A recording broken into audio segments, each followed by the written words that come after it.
നടൻ സുരേഷ് ഗോപിയെ കേന്ദ്രമന്ത്രിസഭ രാജ്യസഭയിലേക്ക് നിർദ്ദേശിച്ചു. 6 പേരുടെ നോമിനേറ്റഡ് പട്ടികയിലാണ് സുരേഷ് ഗോപിയെ പ്രധാനമന്ത്രി ശുപാർശ ചെയ്തത്.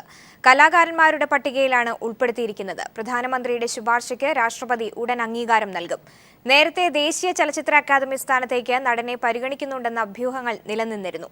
നിയമസഭാ തെരഞ്ഞെടുപ്പിൽ തിരുവനന്തപുരം മണ്ഡലത്തിൽ സുരേഷ് ഗോപിയെ സ്ഥാനാർത്ഥിയാക്കാനും ബിജെപി ശ്രമിച്ചിരുന്നു.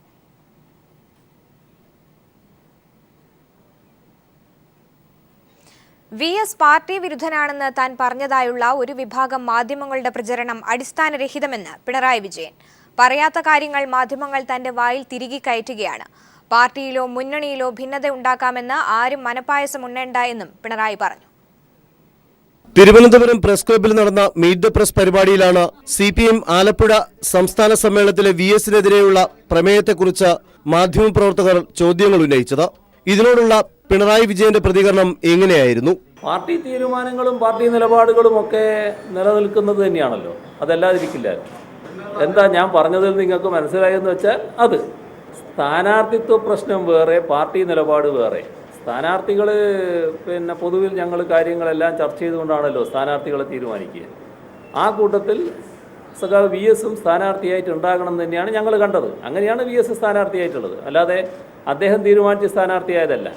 എന്നാൽ ഇതിന് തൊട്ടുപിന്നാലെ പിണറായി വിജയൻ VS-നെ പാർട്ടി വിരുദ്ധനെന്ന് വിശേഷിപ്പിച്ചതായുള്ള വ്യാഖ്യാനത്തോടെ ഒരു വിഭാഗം മാധ്യമങ്ങൾ രംഗത്ത് വന്നു.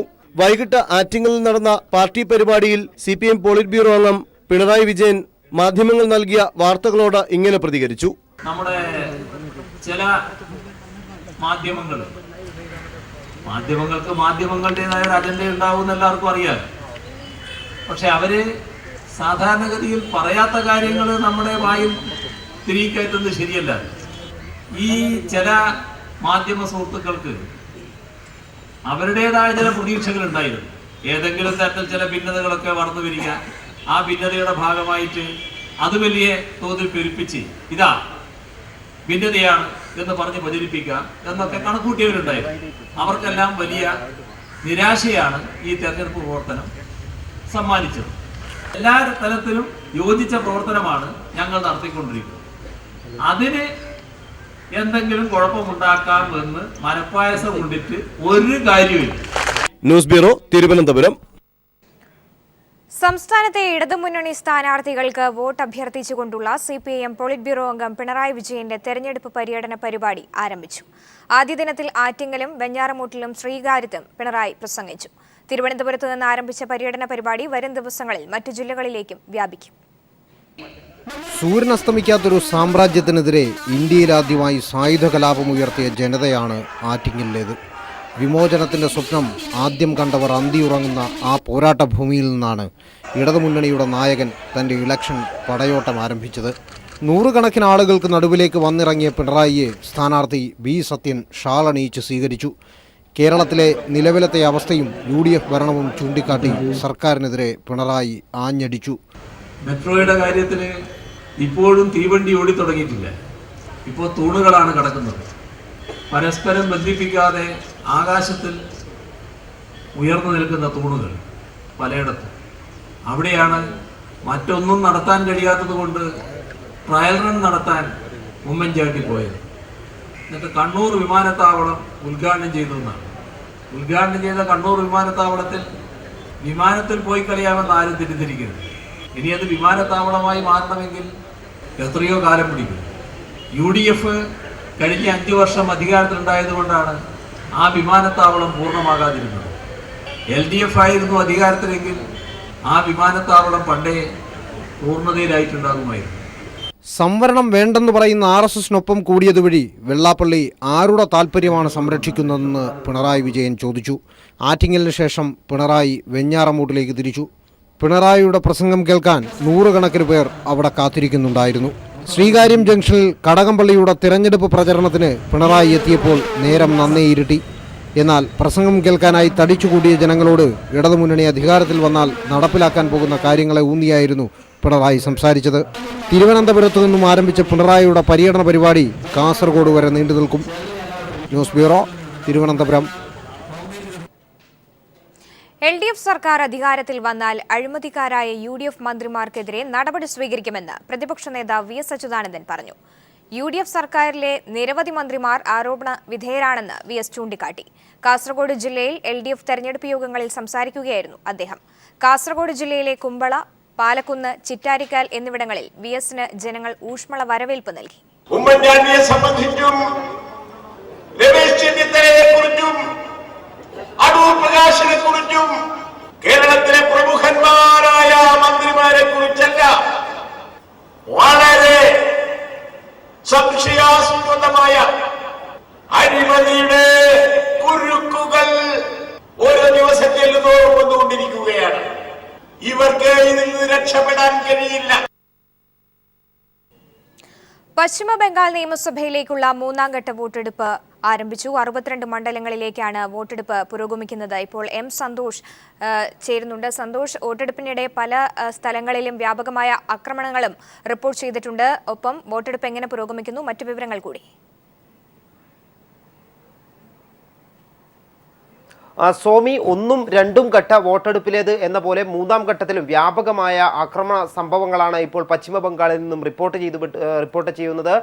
പ്രധാനമായും തൃണമൂൽ കോൺഗ്രസ് പ്രവർത്തകർ നാദിയ, മൂർഷിദാബാദ് ജില്ലകളിലാണ് വ്യാപകമായ അക്രമം അഴിച്ചുവിട്ടത്. ഇതിൽ മൂർഷിദാബാദ് ജില്ലയിൽ തൃണമൂൽ കോൺഗ്രസ് നടത്തിയ ബോംബ് ആക്രമണത്തിൽ ഒരു CPIM പ്രവർത്തകൻ കൊല്ലപ്പെട്ടിട്ടുണ്ട്. അതോടൊപ്പം തന്നെ നാദിയ ജില്ലയിലാണ് വ്യാപകമായ അക്രമ സംഭവങ്ങൾ അരങ്ങേറുന്നത്. ഇവിടെ CPIMന്റെ ബൂത്ത് ഏജന്റ് ഉൾപ്പെടെ നിരവധി CPM പ്രവർത്തകർക്ക് ആക്രമണത്തിൽ പരിക്കേറ്റ് ഇപ്പോൾ ആശുപത്രിയിൽ ആക്കുകയും ചെയ്തിട്ടുണ്ട്. കഴിഞ്ഞ ഘട്ടങ്ങളിൽ വലിയ രീതിയിലുള്ള അക്രമ സംഭവങ്ങൾ ഉണ്ടായതിനെ തുടർന്ന് 1 ലക്ഷത്തിലധികം സുരക്ഷാ ഉദ്യോഗസ്ഥരെ മൂന്നാം ഘട്ട തിരഞ്ഞെടുപ്പിലേക്ക് വിന്യസിച്ചിട്ടുണ്ട്. എങ്കിൽ കൂടിയും ഈ സുരക്ഷ എല്ലാം മറികടന്നുകൊണ്ട് തൃണമൂൽ കോൺഗ്രസ് പ്രവർത്തകർ വലിയ രീതിയിലുള്ള അക്രമം അഴിച്ചുവിടുന്നു എന്നുള്ള റിപ്പോർട്ട് തന്നെയാണ് ലഭിക്കുന്നത്. ഇന്ന് തിരഞ്ഞെടുപ്പ് നടക്കുന്നത് 4 ജില്ലകളിലായി 62 മണ്ഡലങ്ങളിലേക്കാണ് ഈ ഘട്ടത്തിൽ വോട്ടെടുപ്പ് നടക്കുന്നത്.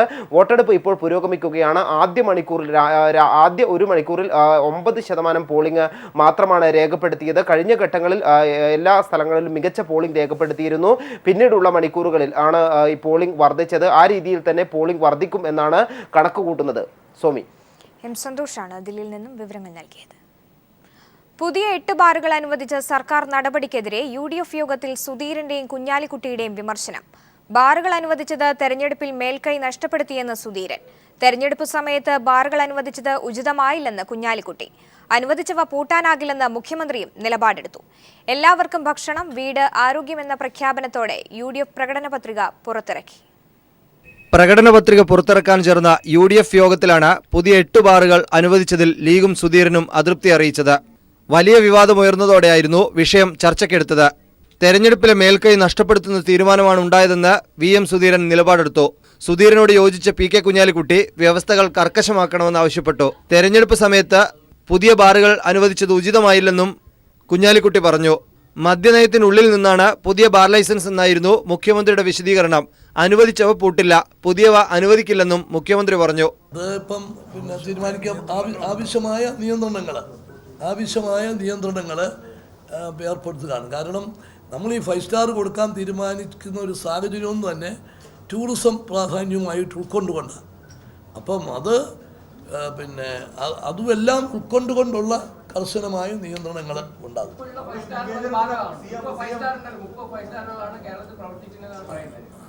അത് 29 അല്ലേ? അതല്ല, പുതിയതിനെ സംബന്ധിച്ചിടത്തോളാണ് ഈ തീരുമാനം. അല്ല, ഈ പുതിയതിനെ സംബന്ധിച്ചാണ് ഈ തീരുമാനങ്ങൾ. എല്ലാവർക്കും വീട്, ഭക്ഷണം, ആരോഗ്യം എന്ന പ്രഖ്യാപനത്തോടെ യോഗത്തിന് ശേഷം പ്രകടന പത്രിക പുറത്തിറക്കി.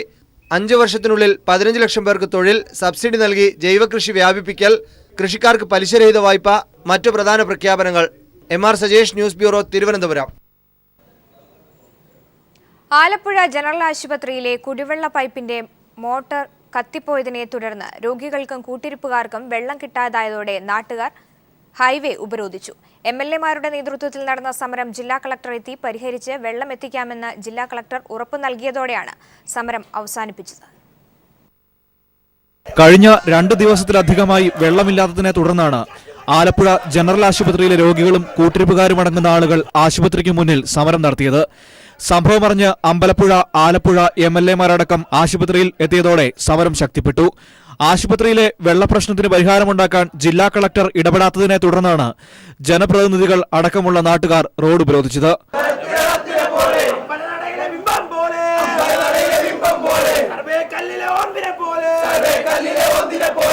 നേരത്തെ ആശുപത്രി അധികൃതരുമായി MLA-മാർ സംസാരിച്ചപ്പോൾ വാട്ടർ അതോറിറ്റി വെള്ളം നൽകാത്തതാണ് പ്രശ്നത്തിന് കാരണമെന്ന് ഡോക്ടർമാർ പറഞ്ഞിരുന്നു. 2 ദിവസം മുൻപാണ് ആശുപത്രിയിലെ 45,000 രൂപ വിലയുള്ള മോട്ടോർ കത്തിപ്പോയത്. News bureau, Alappuzha. കടലാസും പേനയും വൃക്ഷത്തിന്റെ വിത്തുമായി ഒരു പുതിയ ആശയം പരിചയപ്പെടുത്തുകയാണ് സാമൂഹ്യ പ്രതിബദ്ധതയുള്ള പദ്ധതികളിലൂടെ ശ്രദ്ധേയായ ലക്ഷ്മി മേനൻ.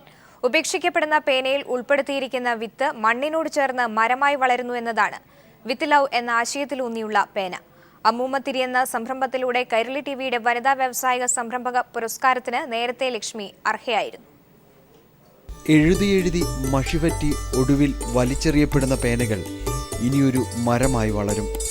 ഔഷധ ഗുണമുള്ള അഗസ്ത്യമരം. ഓപ്പൻ എന്ന ബ്രാൻഡിലെ വിത്ത് ലവ് എന്ന സീരീസിലാണ് വിത്തുവാഹിനികളായ പേനകൾ. എൻട്രി എന്നാണ് ഈ ആശയത്തിന് ലക്ഷ്മി നൽകിയിരിക്കുന്ന പേര്.